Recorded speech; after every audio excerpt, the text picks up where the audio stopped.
नमस्कार, मैं हूं ऋषभ सक्सेना और आप देख रहे हैं सी न्यूज़ भारत। वक्त हो गया है महाराष्ट्र बुलेटिन का। महाराष्ट्र बुलेटिन में आज हम आपके लिए लाए हैं राज्य और देश की ताज़ा खबरें, राजनीतिक घटनाएं, सामाजिक मुद्दे। आइए शुरू करते हैं बुलेटिन का सिलसिला। मांडवा गांव के किसान नारायण चंद पाटिल ने मैक्सिको की चिया फसल की अपने 1.5 एकड़ खेत में सफल खेती कर एक नई पहचान बनाई है। इस फसल के लिए प्रति एकड़ 2 किलो बीज और लगभग 15,000 रुपए का खर्च लगता है, लेकिन इससे 6 से 7 कुंटल उत्पादन और 1.25 लाख रुपए तक आय की संभावना है। चिया के बीज प्रोटीन, फाइबर और कैल्शियम में समृद्ध है और आयुर्वेदिक दवाइयों व शराब में उपयोग होते हैं, जिससे बाजार में अच्छी मांग है।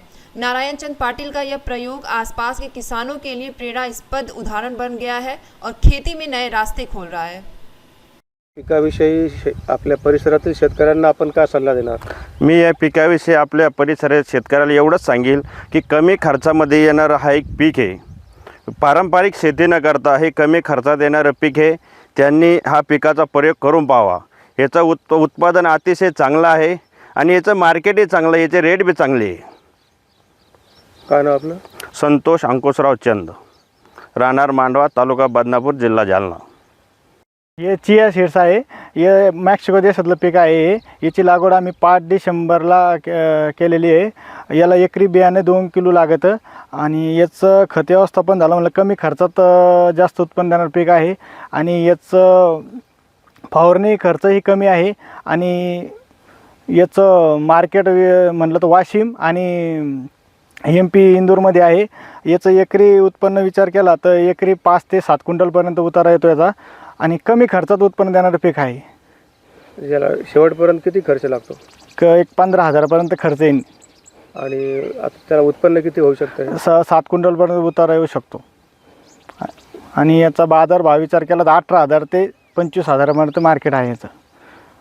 हे घरगुती वापरामध्ये कशामध्ये वापरले जाते? हे घरगुतीमध्ये वापरायचं ठरलं त्याच्यामध्ये भरपूर प्रमाणात कॅल्शियम असल्यामुळे याच्यामध्ये आपण रोजचे नाही याचा जेव्हा याच्यामध्ये उपयोग करू शकतो। जसं शरबत बनवण्यासाठी याचा उपयोग केला जातो आणि आयुर्वेदिकमध्ये याचा जास्त उपयोग केला जातो। जिल्ह्यामध्ये किती शेतकऱ्यांनी केला असेल हे? जे बदनापूर तालुक्यात विचार केला तर 17-10 शेतकरी आहे। आपण कधीपासून हे करताय?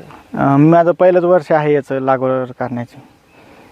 किती उत्पन्न निघू शकतं आपल्याला आता? याचं एकरी आपण 10 ते 12 क्विंटल पकडलं। किती एकरमध्ये? 1.5 एकरमध्ये आपली लागवड याची। मार्केट वाशिमला आहे, पण वाशिमपेक्षा इंदूरला मोठं मार्केट आहे याचं। आपल्या जालना जिल्ह्यात मार्केट नाही याचं। काय नाव आपलं? नारायण अंकुश चंद, राहणार मांडवा, तालुका बदनापूर, जिल्हा जालना। दुसऱ्या शेतकऱ्यांसाठी काय सांगाल आपण? दुसऱ्या शेतकऱ्यांना एवढं सांगू शकतो की पारंपरिक शेती न करता की नवीन काही पीक पद्धत अवलंबणे गरजेचं आहे। त्याच्यामध्ये चिया सीड घेऊ शकतो आपण। बरेचसे असे काही बाहेरच्या देशातले पीक आहे, त्याच्यामध्ये आपण चियाचं उल्लेख करू शकतो किंवा लागवड करा म्हणू शकतो शेतकऱ्यांना। कमी खर्चात जास्त उत्पन्न देणारे पीक आहे। जालना से सी न्यूज़ संवाददाता शब्बीर पठान की रिपोर्ट। पुणे में fashion king brands private limited में महिलाओं के सशक्तिकरण, सुरक्षा और बढ़ते साइबर अपराध पर जागरूकता कार्यक्रम आयोजित किया गया। कार्यक्रम में पुलिस निरीक्षक चंद्रशेखर यादव, उप निरीक्षक दीपाली गायकवाड़ और धनश्री भगत, डॉक्टर मनीषा गायकवाड़, शक्ति अभियान दल की वनिता कदम, कंपनी के उपाध्यक्ष खंडू गायकवाड़ और निदेशक सुविधा व हर्षदा मराठे उपस्थित थी। कार्यक्रम में महिलाओं व साइबर सुरक्षा, आत्मरक्षा, आत्मविश्वास और स्वास्थ्य के विषय में मार्गदर्शन दिया गया। सभी ने पर्यावरण संरक्षण की शपथ ली और कार्यक्रम के अंत में कंपनी परिसर में वृक्षारोपण किया गया। पुणे से सी न्यूज़ संवाददाता संतोष जगताप की रिपोर्ट। इस बुलेटिन में फिलहाल इतना ही। देश और दुनिया की तमाम खबरों के लिए देखते रहिए सी न्यूज़ भारत।